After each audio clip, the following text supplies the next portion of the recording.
Pushing for a new or renovated PMAC, others are hoping the LSU Library gets some love. But there's a big misconception in comparing the two, depending on who you talk to, especially when it comes to funding. Our Lester Doucet is here to explain that part. Lester. Yeah, guys, the funding for LSU athletics and LSU academics do not come from the same place. So when people compare LSU stadiums or athletic buildings to the library, some believe it's not necessarily a fair thing to do.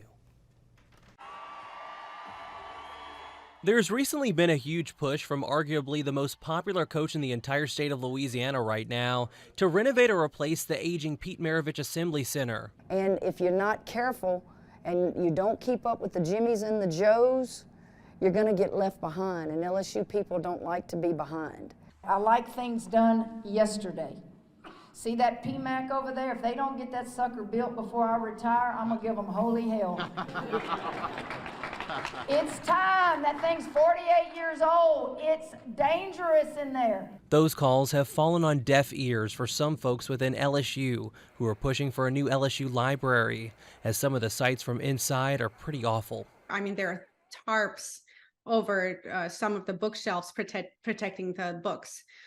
We have leaking problems. We have serious, water damage to some parts of the building. I think it's really ugly. I think it's old. I don't go in there anymore because I feel like it's so depressing. The architecture of it is kind of horrific. It's hard to navigate. A tweet from yesterday went viral with more than 4,000 retweets and 37,000 likes, comparing the LSU library to the LSU football locker room. However, is that a fair comparison? LSU's athletic juggernaut has television money, radio money.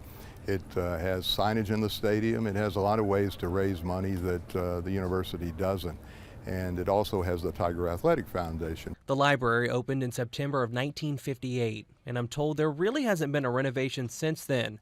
However, in order to get a new library, this would have to happen. It could be raised through student fees, it could be raised through the foundation, or it could be raised through tax money, or a combination thereof.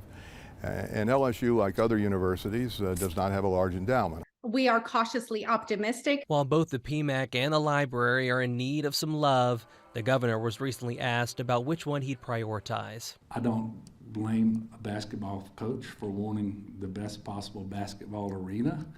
I would tell you, for me, the biggest priority there would be a new library. In a recent Jacques Talk episode, a high-ranking official with the LSU Athletics Department said they would likely not blow up the PMAC and would instead see renovations to it. I did reach out for LSU comment about the aging library. I haven't heard back yet. Elizabeth? All right, Lester, thank you. Speaking of LSU.